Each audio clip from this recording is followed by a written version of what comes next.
Eh bien bonjour à toutes et à tous, ravi de vous retrouver pour une nouvelle vidéo dans la progression de l'étude de mes chapitres de cet ouvrage. Nous attaquons le chapitre numéro 5 qui est la foi. Et là je me suis attaqué à l'un des plus importants chapitres du livre, voire le plus important, car l'âme du guerrier a plusieurs armes et la foi est une de celles qui est là plus, on va dire, prononcée, la plus importante pour aller sur le chemin.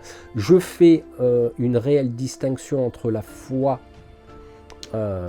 spirituelle et la foi religieuse, car la différence entre la spiritualité et la religion, c'est que la religion est basée sur des dogmes à travers une personne qui les distille, comme un prêtre par exemple, alors que la spiritualité, c'est un lien direct avec l'univers, avec la source, et avec soi-même. Donc vous voyez qu'il y a quand même quelque chose qui est relativement différent, voire un fossé entre les deux.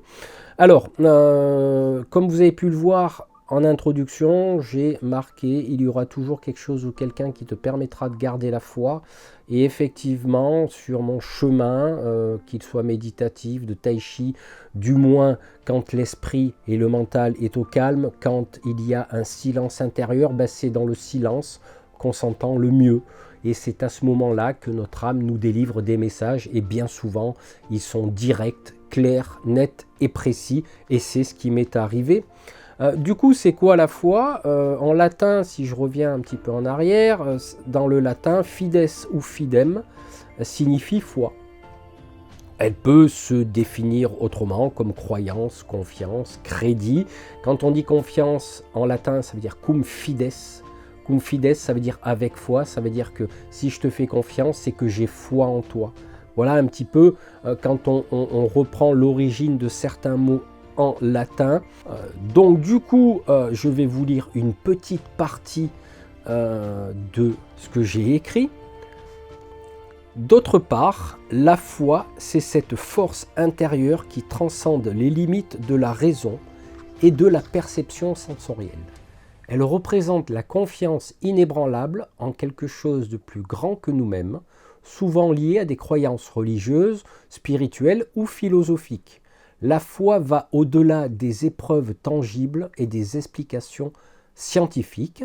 Elle s'épanouit dans l'incertitude et nous pousse à croire en l'existence de l'invisible et de l'inconnu. Et oui, bien souvent, on remet, on va dire, cette foi dans ce qui nous paraît des forces complètement invisibles, inconnues, dont notre mental n'a pas idée. Et bien souvent, il y a la magie de la vie qui vient s'en mêler. Et là, on peut dire que ça conforte notre foi. Je travaille aussi un petit peu sur les synchronicités. Donc, je suis allé jeter un petit coup d'œil du côté de l'écrivain Romuald Le Terrier, qui a étudié les plantes au Pérou, etc. Donc, il fait de très très bons ouvrages. Et il nous parle de synchronicité qui, selon lui, n'est qu'une rétrocausalité de ce qu'on projette dans le futur. C'est-à-dire qu'il y a des lignes de temps et on va potentiellement, peut-être, se créer des synchronicités. Et je le cite d'ailleurs dans cet ouvrage, une synchronicité qui m'est arrivée pendant l'écriture.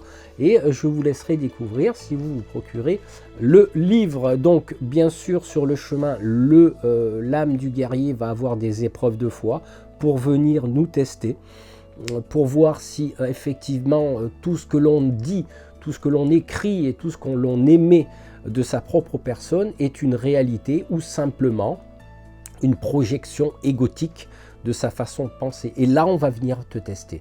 Et là, je pense que, comme je le dis souvent, si tu n'es pas vrai avec toi-même, je pense que le retour de bâton va te redresser. Et bien souvent, je fais appel effectivement aussi aux éveillés, qui est un terme constamment utilisé. Moi, j'aurais plutôt tendance à dire conscient, car bien souvent, l'endormi rêve qu'il est éveillé.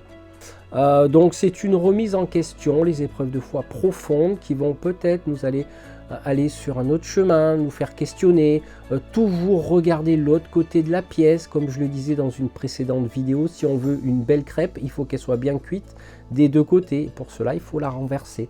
Donc c'est toute une question d'équilibre. Par contre, l'âme du guerrier a pour adage principal ma force et ma foi, car elle peut déplacer les montagnes dans le sens, on va dire, métaphorique, mais effectivement, elle va nous aider sur le chemin, car elle est une des armes principales. Voilà pour la foi. Je vous laisserai découvrir ce chapitre qui, ma foi, est fort intéressant à étudier et à creuser. Et dans le chapitre numéro 6, nous regarderons ce qu'est l'amour. Et je vous avoue que c'est un chapitre qui n'a pas été facile à écrire, car cela m'a mis devant certaines choses. Est-ce que tu connais l'amour avec un grand A ou un petit a? Et je cite aussi des exemples. Je vous laisse un petit indice par rapport à nos animaux à quatre pattes qu'on adore. Et là, vous verrez que l'amour inconditionnel prend tout son sens. Voilà, je vous souhaite une bonne journée ou une bonne soirée. Et puis, on va se retrouver très bientôt. Au revoir!